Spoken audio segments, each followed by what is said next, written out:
What's going on? Early morning here in Eden Prairie, getting ready to get in a little bit of legs and back. So this will more than likely be a raw workout. It'll have some explanation, but the reason why it's leg and back is because I didn't fulfill my volume that I needed to do on Sunday. My sister was in town, so spent a little bit more time with the family, and I just didn't get up early enough to be able to train like I needed to, because I went to bed late that Saturday.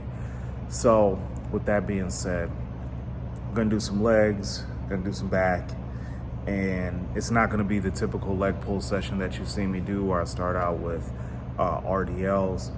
I have to work back up to that, so that'll probably go in sometime next month in February, but as of right now, it's just gonna be a leg and back session. So gonna be hamstrings, quadriceps, and a bit of calves, maybe. But really it's just to hit the volume landmark that I have, because I had to cut it short a little bit. And then I have back, and that'll be cut a little bit because I've done legs before, the back work, and then I go into the back work, and then we'll go from there. The reason I'm starting off with the legs is because it is a weaker body part as compared to back, which is a stronger body part for me. So these two work synergistically with each other. So it's kind of an easy mashup. It's kind of like a lower body push day, posterior chain push day, whatever you want to call it. So that's where we're at. But yeah, this is not an influencer workout or anything like that. This is not a workout to get a lot of views. It's probably going to be pretty boring.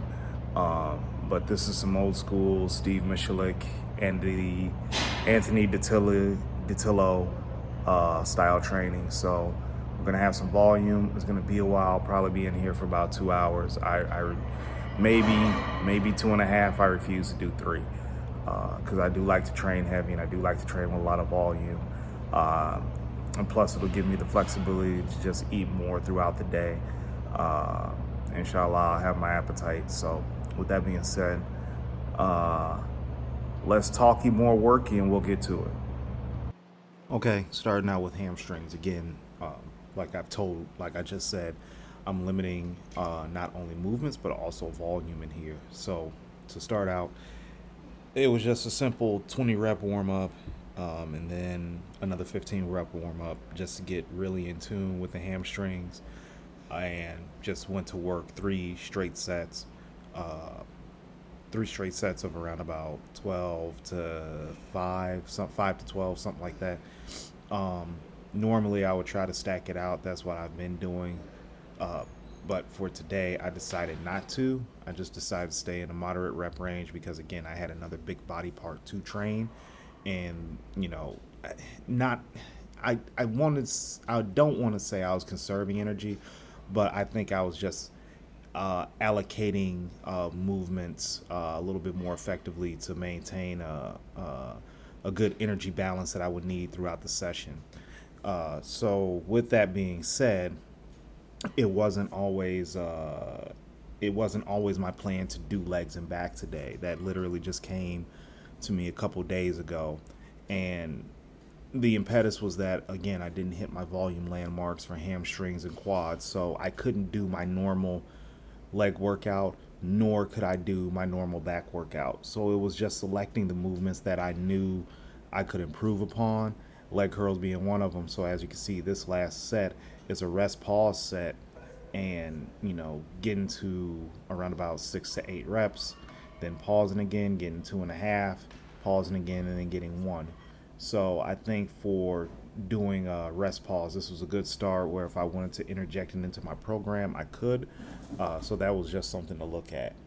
And here we get into the leg press. So this is generally my heavy loading exercise. I haven't really been vertically loading my spine.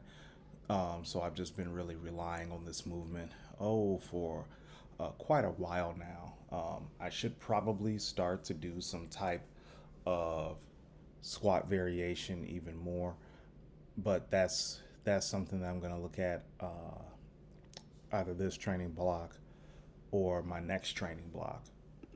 I do believe in consistency, and that's why I've just kind of stuck with this. But I think I'm getting to the point of diminishing returns because I'm probably tapped out on the movement, which is right 5 plates with this leg press. And I know I'm capable of more with it, but also at the same time, we'll see what the future holds. But I'll probably go back to some type of hack squatting, which I'm not really good at either. So there we go with that. But something's got to get changed up here.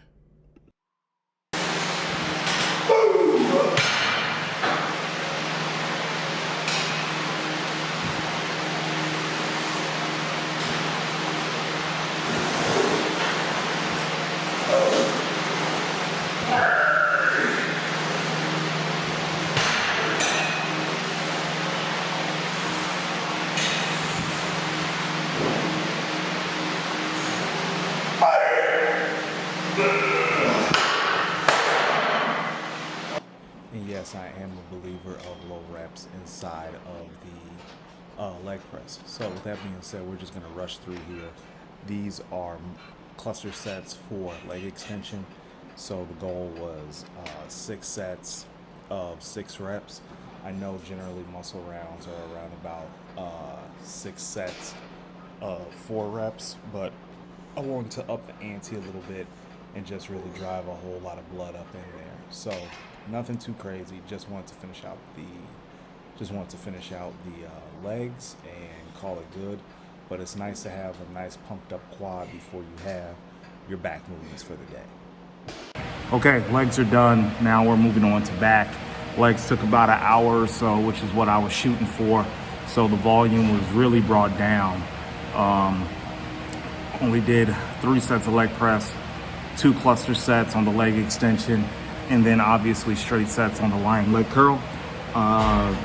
More often than not on a regular leg day, I'd add in some glute work and some more hamstring work and maybe one other quad movement. But seeing as that I have back today, that's on the back burner. So just went with a reduced amount of volume, and now I'm moving on to back. So that's gonna be reduced volume as well. But when you add up the total sets, we'll be around about close to 20, but definitely over 15. So we got a pull down, we got a couple of rows, and then we may have a stretching movement or another sort of pull down.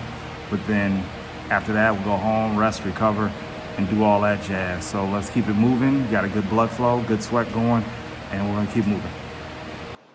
And starting out with some mag grip lat pull downs, and what I'm really focusing on and what I need you to really focus on if you have this attachment, which they should be pretty standard fare in any type of gym, even if it is commercial, is that I just want you to drive your elbows down to your hip.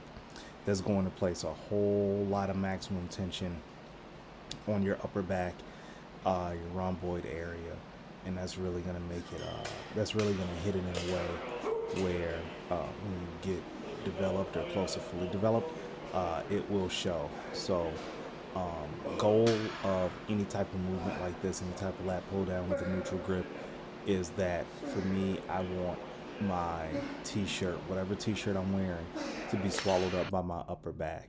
And you will know what I'm talking about when you see a guy with a thick upper back, thick traps, thick rhomboids. You'll see that their t-shirt is just like, just stuck to their upper back.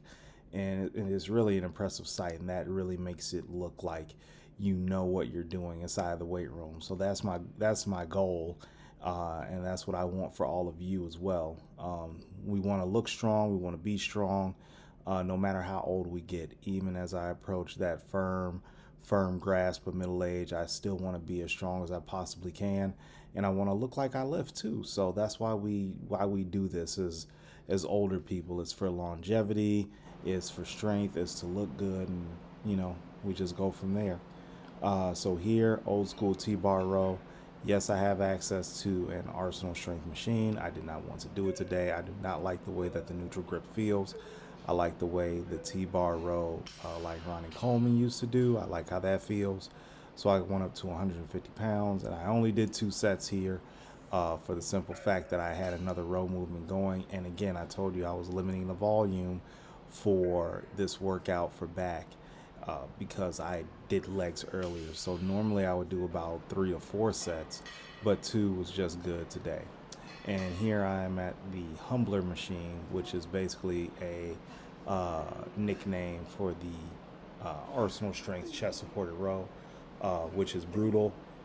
If you are an old school guy like me and you remember Nebula, this is basically a similar setup, and just straight set it here. Again, not too much volume, just 2 sets, called it good.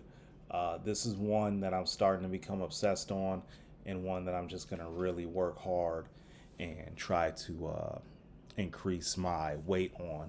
But that's gonna take some time, so that's your project, so just stick with me and be on this channel.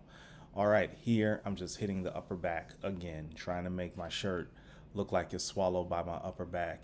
And I don't like this neutral grip handle too much on this particular machine, but I'm keeping my hands in line with my lower pec, so I'm not hitting my rear delts real hard. So what I want you all to do is, again, line that handle with your lower pec, lower chest region, and you'll be able to hit your lats a little bit more. They'll catch and get something out of this movement. And then also on top of that, you'll be training your rhomboids just as well, your mid back, your mid back, and a little bit more of your upper back too. So that's how I constructed my leg and back workout today. I hope you guys got something from it. Please like and subscribe to the channel. I'm going to grow this as much as I possibly can this year with some more classroom sessions and some more gym sessions. So thanks for watching. I appreciate you, and y'all have a good one.